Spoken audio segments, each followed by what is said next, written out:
maka bencana hidrometeorologi ini nggak akan terlalu ada, tapi tetap diwaspadai karena sesekali di Indonesia tentu saja akan ada badai, akan ada air laut yang akan meningkat, dan juga orang-orang yang masih bodoh buang sampah, terutama di dataran tinggi, yang menyebabkan kali nanti akan terus kemudian meluber dan alirannya akan menuju ke kota-kota yang ada di muara seperti Jakarta. Ada sebuah penelitian di Amerika yang mengatakan bahwa pohon-pepohonan di dalam hutan ini ternyata saling berbisik satu dan yang lainnya. Jika ada satu pohon yang dipotong dahannya, maka tiba-tiba pohon yang lainnya itu mengeluarkan duri untuk menghindari bisa dipanjat. Nah, kita harus tahu bahwa mereka ini pun hidup. Dan inilah yang ingin disampaikan oleh leluhur kita dulu. Adanya pesawat yang akan jatuh tapi akan bisa dihalangi di sini. Kebakaran dalam penerbangan atau tenggelamnya kapal bermuatan penuh melebihi yang seharusnya ini akan terjadi.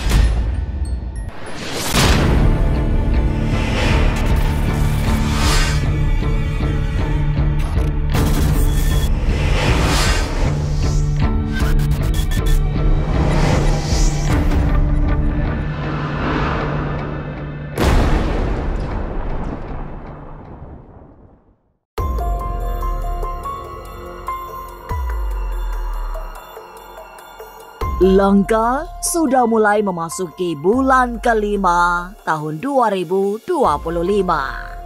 Hati-hati saja, karena bencana masih mengirimkan rasa takut. Kondisi negeri ternyata juga sedang tidak kondusif, sehingga demonstrasi masih akan marak, terutama mereka yang tidak puas dengan pemerintah. Lalu benarkah pemerintahan Presiden Prabowo akan terus digoyang para pengkritik? Apa benar ada artis tua dan muda yang meninggal dunia? Jangan dulu berlalu, masih akan banyak keganjilan terjadi di sini. Dan jangan lupa subscribe, like, share, dan komen agar tak ada yang terasa ganjil di sekitar Anda.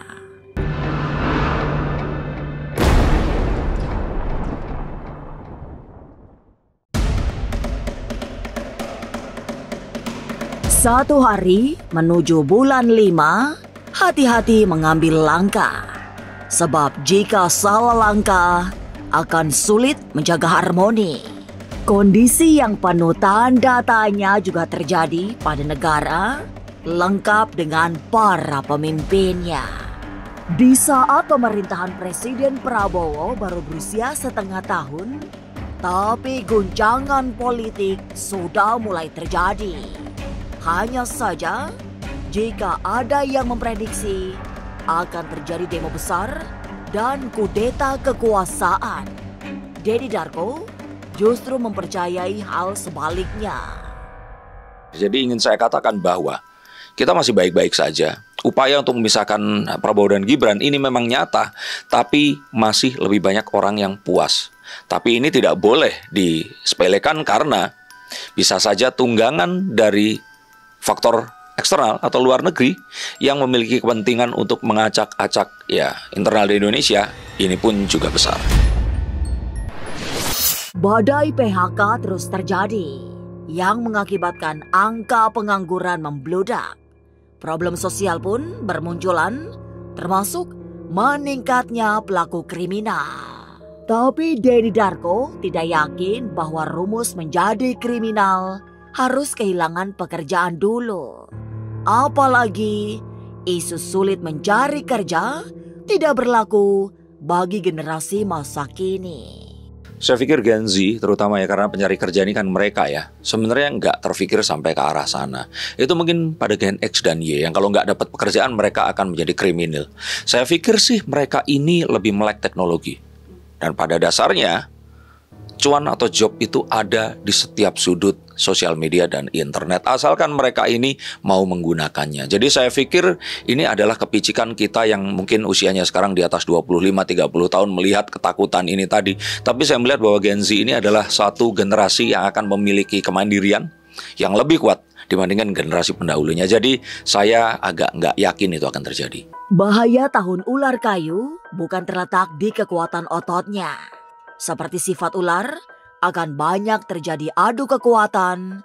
Walaupun terlihat lemah, melata di tanah, ular adalah binatang paling spesial. Sebab bisa berganti kulit, sehingga hidupnya bisa sangat lama. Ular juga mempunyai sifat yang sangat tidak mudah dikalahkan. Mempunyai bisa mematikan, ular bahkan mampu membunuh hewan yang sangat besar lewat gigitan berbisa. Kita tahu bahwa ular ini memiliki kelebihan untuk mengalahkan kekurangannya dibandingkan hewan-hewan yang lainnya. Dalam Xiu, China, ular adalah satu-satunya hewan yang tidak memiliki kaki dan tangan, betul? Tapi dia termasuk yang mematikan dan cerdik. Nah, di tahun ini kita diminta untuk menjadi lebih cerdik. Tidak fokus pada kekurangan, tapi menggunakan kelebihan kita. Dan kita harus pandai untuk menavigasi, walaupun kita sedang di tanah. Dan yang paling penting di sini adalah ular itu memiliki kemampuan yang juga tidak dimiliki oleh hewan yang lain, yaitu melepaskan kulit tuanya dan menjadi muda lagi.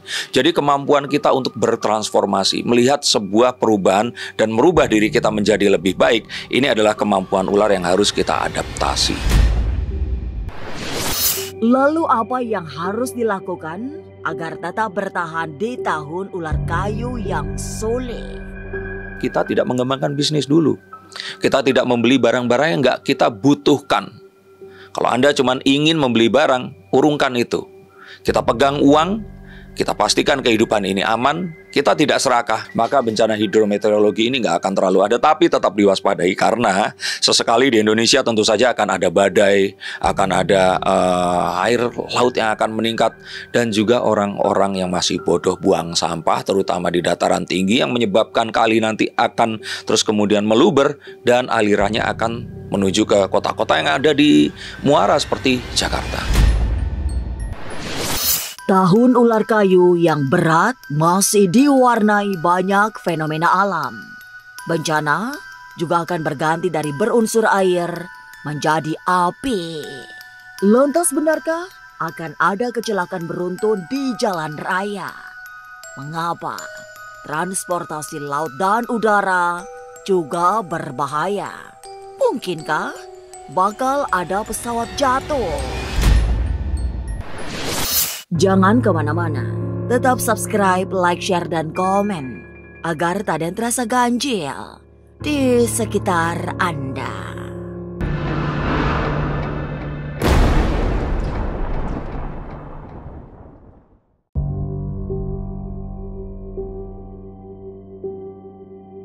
Alam raya pada hakikatnya bukan sebentuk benda tanpa nyawa. Ada ikatan batin yang menyebabkan terjadi hukum sebab akibat. Tersebab eksploitasi besar, akibatnya terjadi bencana yang tak berkesudahan.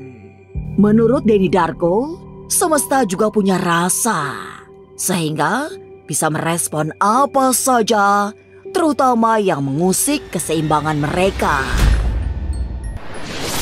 Dan kita harus mengerti bahwa perusakan terhadap alam itu adalah perusakan keseimbangan yang akan juga membunuh diri kita. Ada sebuah penelitian di Amerika yang mengatakan bahwa pohon-pepohonan di dalam hutan ini ternyata saling berbisik satu dan yang lainnya. Jika ada satu pohon yang dipotong dahannya, maka tiba-tiba pohon yang lainnya itu mengeluarkan duri untuk menghindari bisa dipanjat. Nah, kita harus tahu bahwa mereka ini pun hidup. Dan inilah yang ingin disampaikan oleh leluhur kita dulu. Bencana ada kalanya tidak disebabkan oleh alam semesta. Bencana lebih sering dikarenakan dampak perilaku buruk terhadap ekosistem alam. Karakter umat manusia yang egois dan rakus ikut mempengaruhi stabilitas alam, sehingga memunculkan banyak bencana. Saya melihat bahwa bencana ini tidak disebabkan oleh alam, tapi disebabkan oleh keserakahan, kerakusan, dan keegoisan manusia. Maka kalau misalkan ada kecelakaan antara Bandung dan Jakarta, itu karena kita egois membangun jalan tol di sebuah turunan lembah yang sudah ada angin dari sejak ribuan tahun yang lalu di situ gitu loh. Ketamakan manusia pada akhirnya harus dipahami bakal membuat hidup meredup. Ada dampak buruk secara spiritual sehingga harus menjalani hari-hari yang berat. Kecelakaan selepas bulan 5 akan semakin sering terjadi. Malah bakal ada kecelakaan beruntun yang memakan korban jiwa. Sementara itu, perjalanan laut dan udara juga tidak bebas dari malapetaka. Karena akan ada kecelakaan pesawat dan kapal laut yang kelebihan muatan. Saya akan melihat kecelakaan beruntun. Adanya pesawat yang akan jatuh tapi akan bisa dihalangi di sini. Kebakaran dalam penerbangan atau tenggelamnya kapal bermuatan penuh melebihi yang seharusnya ini akan terjadi. Dan ini harus ditanggulangi dan diwaspadai dengan kita tidak boleh serakah. Tapi mungkinkah masih akan banyak penyakit mematikan? Benarkah bakal datang berita duka meninggalnya artis senior lagi? Jangan kemana-mana. Tetap subscribe, like, share, dan komen agar tak ada yang terasa ganjil di sekitar Anda.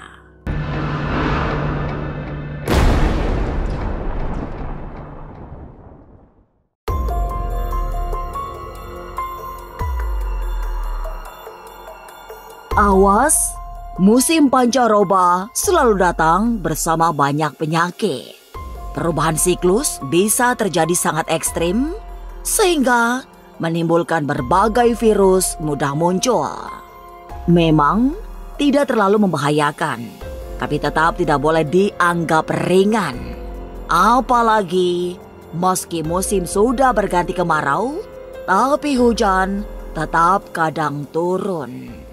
Kemarin itu selalu ada hujan panas kan, hujan lokal gitu. Yang itu kan bikin sakit kan. Ada fenomena penyakit gak sih nanti? Saya kira ini masih musim pancaroba, batuk, sakit kepala, sesuatu yang berhubungan dengan tenggorokan dan pernafasan ini masih akan terus terjadi. Untuk wanita, saya yakin kalian semua pasti mengalami perubahan siklus menstruasi yang akan berakibat kepada mood swing dan juga kondisi pencernaan yang kurang stabil, maka istirahat lebih lama dari yang biasanya ini disarankan. Kematian memang datang tidak selalu didahului oleh serangan penyakit. Ada kematian yang dipicu usia serta faktor lain. Tapi semua kematian tetap mengejutkan selain memberi rasa sedih yang sulit dihapus.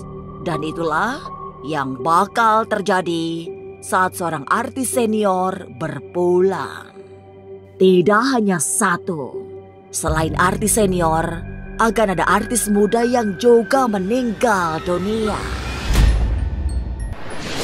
Akan ada artis yang mungkin akan hampir sama seniornya, ini akan tutup usia, tapi juga akan ada artis muda yang ternyata mereka ini memiliki penyakit yang selama ini nggak kita tahu, yang berhubungan dengan imunitas dan juga kondisi tubuh mereka. Nah, tapi harus hati-hati. Kematian yang ditimbulkan karena usia, sakit jantung, ini juga akan ada. Dan artis senior yang kemarin meninggal seperti Titiek Puspa, itu bukan yang terakhir.